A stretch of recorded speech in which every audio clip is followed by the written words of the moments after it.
అందరికీ welcome to my YouTube channel. So చాలా members అడిగారు లైక్ ఫార్మసీ కోర్సెస్ గురించి చెప్పండి అని. సో నేనైతే డీటెయిల్ ఇన్ఫర్మేషన్ తీసుకొచ్చా. సో వీడియో ఎండ్ వరకు చూడండి, క్లియర్గా అర్థమవుతుంది. First of all, what is pharmacy? It's a science and practice of discovering, producing, preparing, dispensing, reviewing and monitoring medications. Simple వర్డ్స్లో చెప్పాలంటే ఫార్మసీ అంటే it's medicine, science of medicines. అంటే preparation, ఎట్లా వాడాలి, ఎట్లా యూజ్ చేయాలి, ఒకవేళ యూజ్ చేసినప్పుడు దాంతో ఏం సైడ్ ఎఫెక్ట్స్ వస్తాయి, వాటిని ఎట్లా చేయాలి, పేషెంట్ కౌన్సిలింగ్, ఇట్లా డీటెయిల్డ్ అబౌట్ మెడిసిన్స్ గురించి ఉంటుంది. సో దీంట్లో డిఫరెంట్ కోర్సెస్ ఉంటాయి ఫార్మసీ సెక్టార్లో.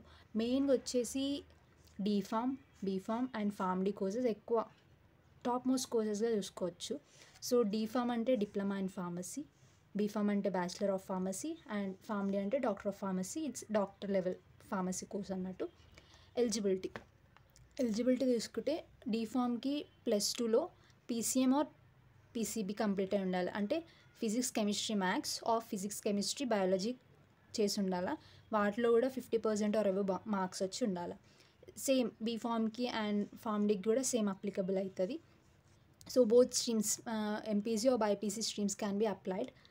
అండ్ డ్యూరేషన్ వచ్చేసి డిప్లొమా కోర్స్ వచ్చేసి 2 years ఉంటుంది అండ్ బీఫామ్ కోర్స్ వచ్చేసి 4 years.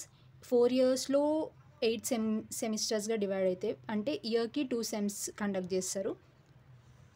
And PharmD it's 6 years course, doctor level course అంటారు. సేమ్ ఎంబీబీఎస్ లానే ఇది కూడా 6 years ఉంటుంది. 5 years ఆఫ్ అకాడమిక్స్ ఉంటుంది ప్లస్ 1 year ఆఫ్ ఇంటర్న్షిప్ అంటే హాస్పిటల్స్లో డ్యూటీస్ వస్తాయి. సో అట్లా చేస్తారు. నెక్స్ట్ వచ్చేసి అడ్మిషన్. ఇది డిఫరెంట్ వేస్లో చేసుకోవచ్చు. లైక్ గవర్నమెంట్ ఎగ్జామ్స్ ఉంటాయి, లైక్ ఎంసెట్ ఉంటుంది. ఎంసెట్ అంటే engineering, agriculture and medical common entrance test. ఇది స్టేట్ లెవెల్ టెస్ట్, అంటే ఈచ్ స్టేట్కి డిఫరెంట్గా కండక్ట్ చేస్తారు. ఇప్పుడు తెలంగాణలో చూసుకుంటే టీఎస్ ఎంసెట్ చేస్తారు, ఆంధ్రాలో ఏపీ ఎంసెట్, ఇట్లా డిఫరెంట్ స్టేట్స్లో డిఫరెంట్ నేమ్స్తో ఎగ్జామ్ కండక్ట్ చేస్తారు. సో ఆ ఎంసెట్ ఎగ్జామ్లో మెరిట్ బట్టి అడ్మిషన్స్ ఉంటాయి. సో మీకు పెట్టిన కట్ ఆఫ్ మార్క్స్కి హైయెస్ట్ మెరిట్ అట్లా వస్తే మంచి క్యాంపస్లో మీరు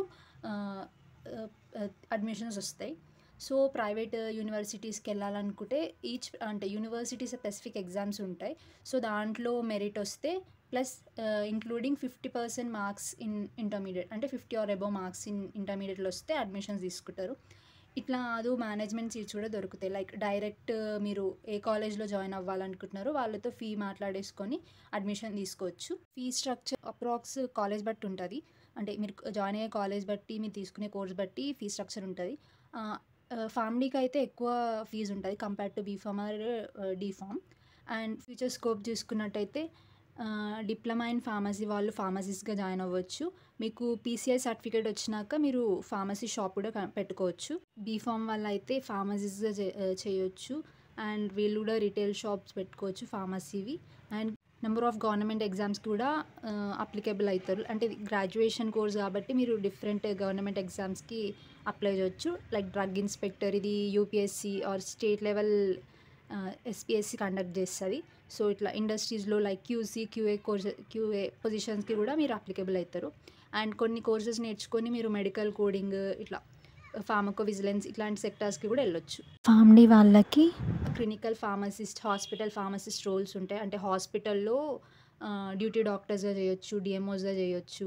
వీళ్ళు కూడా ఇప్పుడు బీఫామ్ అండ్ డీఫామ్ చేసి అన్ని జాబ్స్కి వీళ్ళు అప్లికేబుల్ అవుతారు. ఇలాంటి ఇన్ఫర్మేటివ్ వీడియోస్ కోసం లైక్, షేర్ అండ్ సబ్స్క్రైబ్ చేయండి. Thank you.